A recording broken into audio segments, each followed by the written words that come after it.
here. Tonight's topic is going to be an interesting one. So I'm excited to get started. Hi, family. I'm Charmaine. I'm Jomo. We get together on Friday nights with real, raw, and relevant conversations dealing with relationships. Tonight's topic is dealing with 7 anger management tips to prevent relationship damage. Right. It's really challenging at times dealing with people once they get, angry or lose their temper or emotional or, once rage kicks in, usually negative things happen. Right.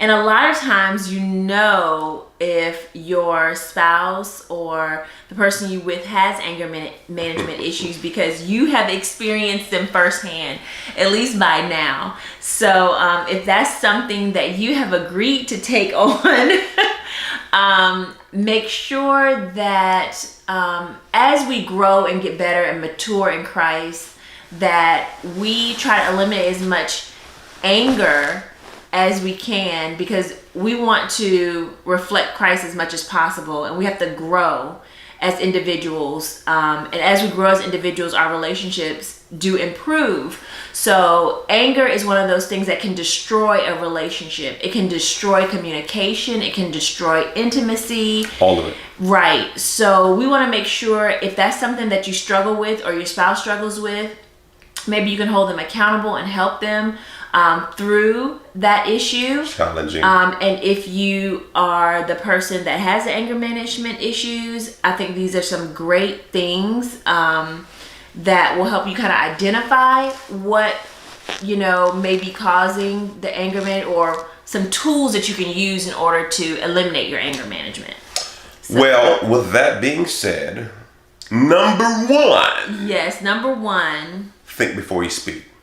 Now, this one right here is one of my pet peeves, and one of the things that if you follow me or follow my teaching, I talk about the 4 P's. Mm-hmm. The 4 P's is pause, ponder, pray, proceed. Right. Pause, slow down. Oftentimes when we're speaking too quickly, we're not thinking about what we're saying, or you actually may mean what you're saying, but it may not be the desired result by what you're doing. So Pause, slow down, ponder, think about it. This is my wife. This is my husband. Mm-hmm. I'm on my job. Do I really want to say this? Because oftentimes I've learned that certain words you say and certain statements you say, it's very hard to take back. It's very hard to, it's kind of like blowing bubbles, okay? Mm-hmm. I don't know if you were a kid. I was a kid for a time. We all been a kid. And you blow bubbles and you try to catch all the bubbles. Well, guess what? You couldn't catch all the bubbles. Why? Because they're gone. So words are much like bubbles that when you blow them out, it's going to be very hard to bring it back. So you have to make sure that you process your words before you say it. So make the 4 P's a part of your processing system. Right. I think too, when you don't think before you speak, it can cause you to not overly talk, but it can cause you to say things like Jomo says, say things that you really would not have said if you were able to really think about what was going to come out of your mouth, and you cannot take those things back. And a lot of times people carry those words with them even after you've apologized and you think, okay, we've moved on from it. It hurts so bad that they think, okay, since it came out of your mouth, this is how you really feel, and you're just trying to save my feelings when you don't express what you said when you were angry. So just make sure, sometimes we say things as weapons, like we use words as weapons in our relationship, and make sure you don't use words as weapons, but we communicate in an intelligent way and in a mature way where it only helps us grow. And if there's no fruit from the words that are going to come out of your mouth, then just don't say them. It's not worth it. It's funny how people, as kids, they would say that sticks and stones may hurt your bones, but words would never hurt. That's a lie from the pit of hell. Right. Words hurt a lot. Right. I thought about a scripture that, very popular scripture in James 1:19. It speaks of it. Understand this, my dear brothers and sisters. You must all be quick to listen, slow to speak, slow to get angry. So right here, the Bible gives a formula for dealing with our anger. So if I am a good listener, Right. and I slow down on my speaking, I'm less likely to get angry. That's good. Now, here's what's so cool about it. Verse 20 connects the dot. Human anger does not produce the righteousness God desires. So, when I allow myself to go there, pop off spirit. Anybody know about a person with a pop off spirit? Just be popping off. If I allow myself to always be popping off, it will never lead me to a place of God's righteousness. Right. So now that statement alone helped me gather myself and say, okay, wait a second. If I allow myself to go there, it will never lead to the result that I desire. And if your heart is right towards the person and you want a positive outcome, you have to realize anger is not going to take you there. Right. That's good. I think it takes a level of maturity to, like, if you have anger management issues seriously, it takes a level of maturity to get to the place where you feel it bubbling up and you stop yourself to pause, ponder, pray, and then proceed. Absolutely. I definitely think it's a level of maturity to understand how to control you. At the end of the day, no one can make us be angry. Right. You used to teach on being meek, and meek doesn't mean you're weak, but meek means that you're able to control. You can temper it. Right. The word meek means a one definition is a wild horse with the ability to control itself. Meaning, I could pop off and tap, but I have graduated to a place of self-control. Right. And you can't allow anyone to play you like a joystick and allow them to do things and push your buttons, and then you respond in an unsavory fashion. Right. Number 2, once you're calm, state what you're upset about. State why you're upset. Communicate why you're upset. Sometimes when people have anger management issues, they do not state why they're upset. They act out on it. So they may punch a wall. They may start cussing. Or silent treatment.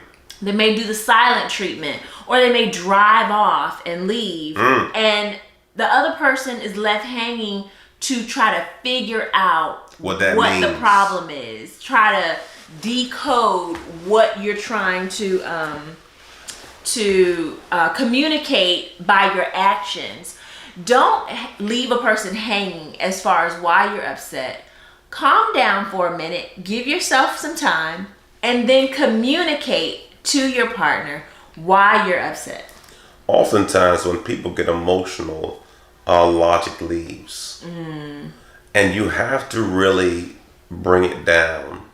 Now, I understand it's easy to say, but you could sense when things are going south and say, okay, let's take a deep breath. Right. And as I would say, if it's not worth the fruit, it's not worth the fight.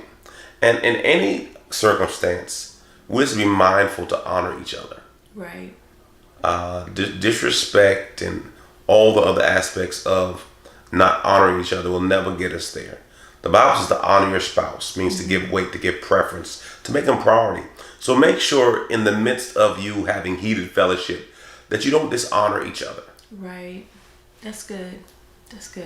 Number 3, use humor to release tension. Now, I know in our relationship, we have done this a lot. Like, we will tease each other. I think it takes a level of maturity in your relationship in order to lighten the air that way. Most people can't joke way through. Right.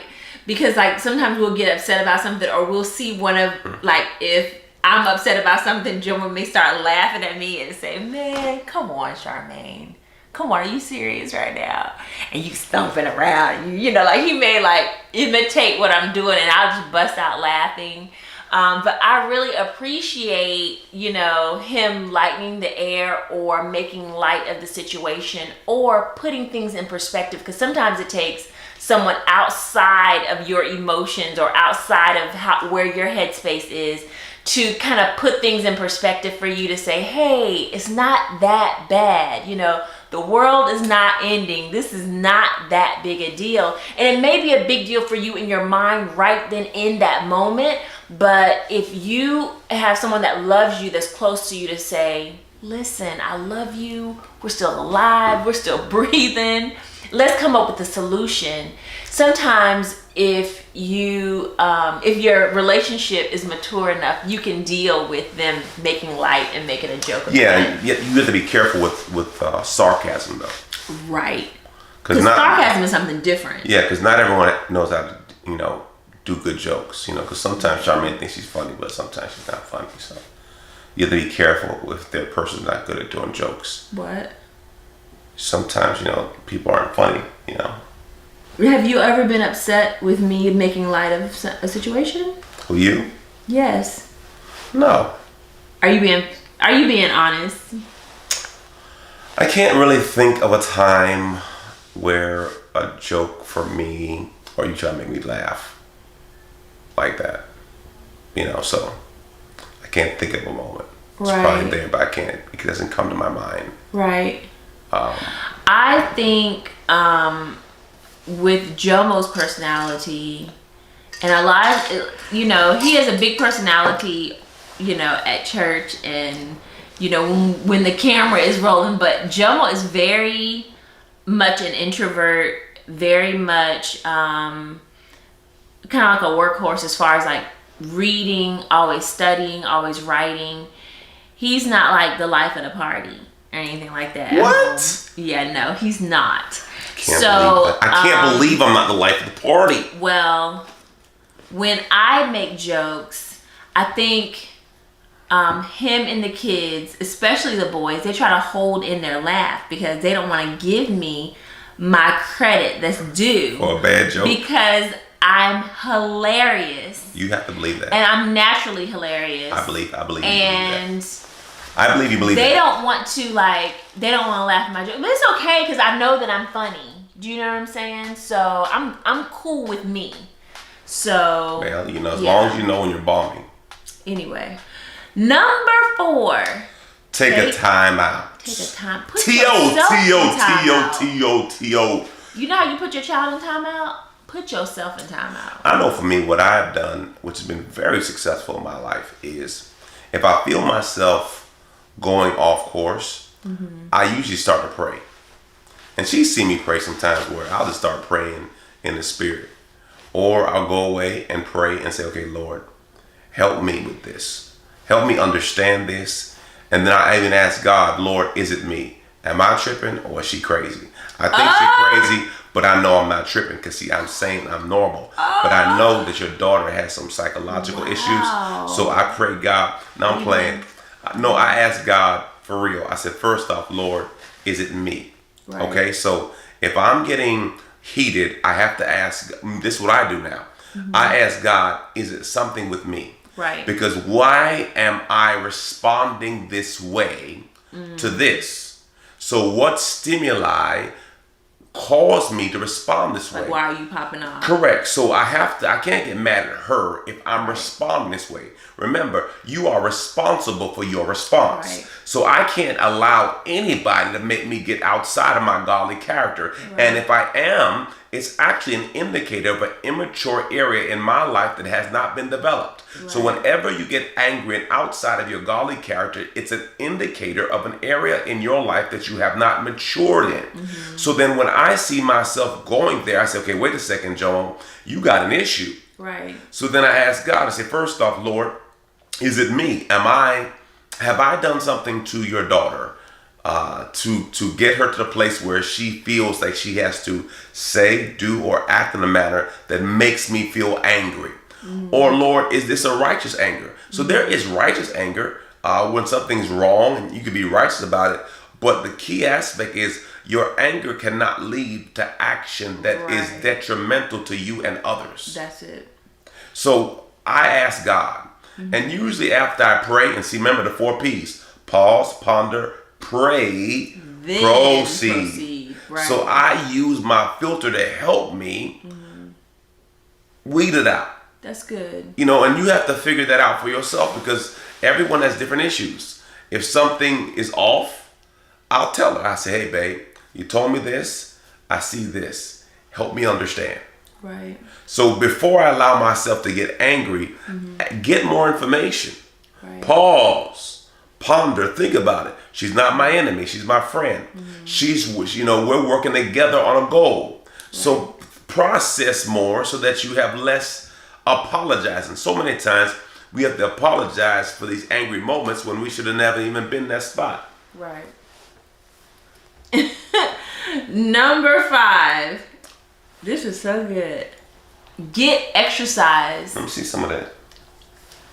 Get exercise. Bed and bath. What is it? Good Lord, Bigelow.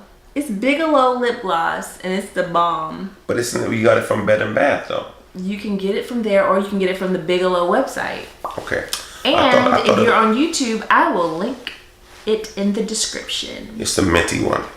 It's lovely. My whole family likes them. I started buying them a long time ago, and ever since then, everybody in the family uses these, so I have to buy them in bulk, literally. I just use whatever she give me. Yes, in the car, it's on the countertop in the bathroom, it's on the nightstands, it's everywhere, and it's bomb.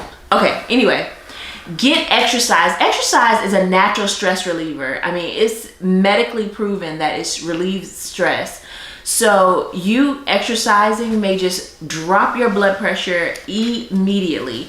A lot of people use this to manage stress, which in turn can manage how much you pop off into anger. Because if you're able to manage stress better in your life, you probably won't get as angry as much. So I think the best exercise when you're angry is sex exercise. It depends on why you're angry, because if you're angry because of infidelity or something that was wrong in the relationship, sex may not be the solution. But I think it's jogging on a treadmill, that will work. Bae. I do believe that works too. Riding a bicycle, taking a long walk. And sexercise. Sexercise. All right, number 6. Practice relaxation skills. So meditation is a really good one. Meditate on the word night and day is what the Bible says. So meditation is really good. Prayer is really good. Just sitting down and just taking some deep breaths can lower your blood pressure as well. I mean, if you have anger management issues, it is known, statistics show that we don't even breathe properly on a regular basis. Just inhaling deep breaths in and out. They call them cleansing breaths, I believe. Cleansing breaths. So yoga is really good. It's a good one for me, especially. I love yoga. It's very relaxing. So doing things to practice relaxation skills. Some people relax by doing other things. It doesn't necessarily have to be meditation or anything like that, but some people feel like painting or doing a hobby that they enjoy is a relaxation skill. Going back to number 5, exercise could be a relaxation skill. Correct. I think for me, I love it. Yeah. I love sitting in water and just meditating. That's my spot. Okay. All right. God speaks to me in the water. I believe that. Yeah, it's true. All right, number 7, don't hold a grudge. This is not only biblical, but this can cause health issues, because holding grudges is like capsulizing stress on a whole nother level. And it's toxic to your relationship, because when you hold a grudge, now you've built this wall up in your relationship, and you're trying to protect yourself from not having whatever the situation was that you're holding a grudge about happen to you again. So you're trying to protect yourself. In the midst of you protecting yourself, you're building a wall up, between you and your partner, and you're like, I don't know. What I thought about is, first off, the disciples go to Jesus, okay? And they say, teach us how to pray. Okay. And one of the things that Jesus said was this: forgive my debtors So, our Father who art in heaven, hallowed be thy name. Thy kingdom come, thy will be done on earth as it is in heaven. Give us this day. Give us this day our daily bread. And lead us not into temptation, but deliver us from evil one. For thine sake, no, I suffered something. Yeah. Oh, you should say it right, Jomo. Forgive us our debts as we forgive our debtors. Okay? So in the Lord's Prayer, he is saying forgiveness is a prerequisite. So if you're praying, you should always be praying of how you're going to forgive people. Right. Now, you put the Lord's Prayer, so obviously it's important for Jesus to say it. Now, you partner that with 1 Corinthians 13. It says, love keeps no record of wrong. Yeah. No account. So how can I love you and hold on to some of the past? Now, I understand some things people have done to you are detrimental, devastating, hurtful.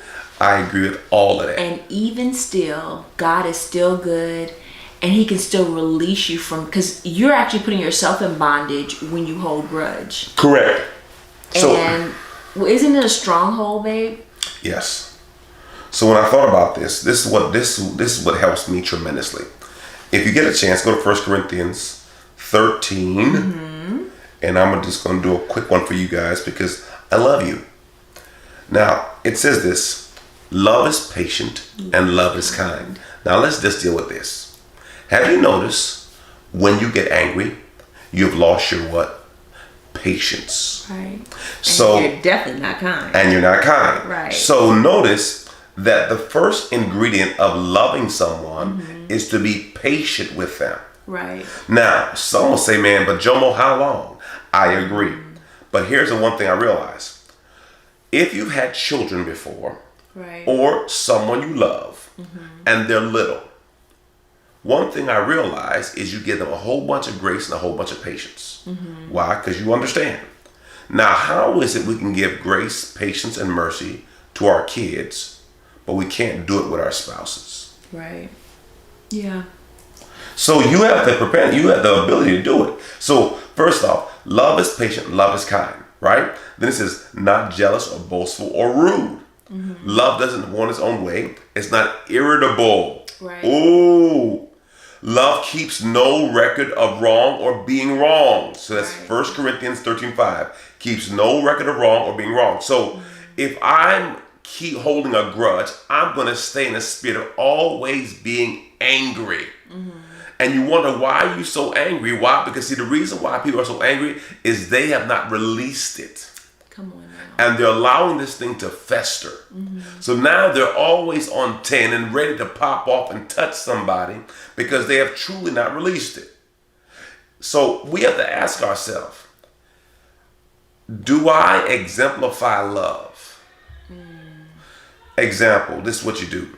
Put your name everywhere you see the word love in 1 Corinthians 13, verses 4 through 9, and you realize where you're at. So what I do is when I'm not feeling like I'm doing like I need to do, I ask myself, Jomo, are you being patient?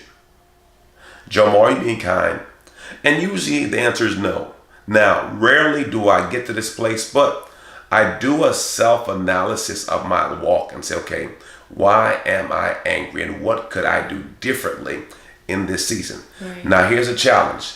People do a whole bunch of stupid stuff that precipitates your anger, that make you feel a certain kind of way. Right. But you are responsible for your response. I think sometimes, babe, people forget that even in your relationship with your spouse, you still have to be a reflection of God.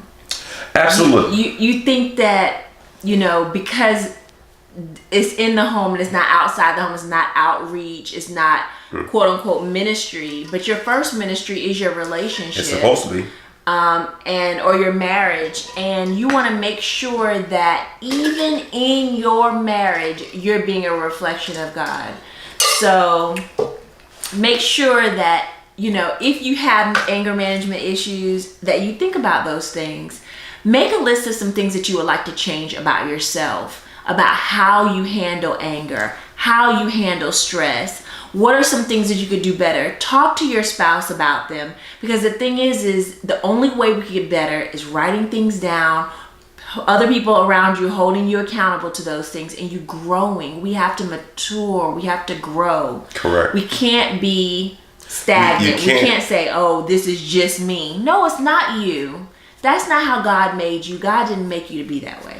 The first mention of anger was Cain in the Bible. Yeah, he killed his brother. And he killed his brother.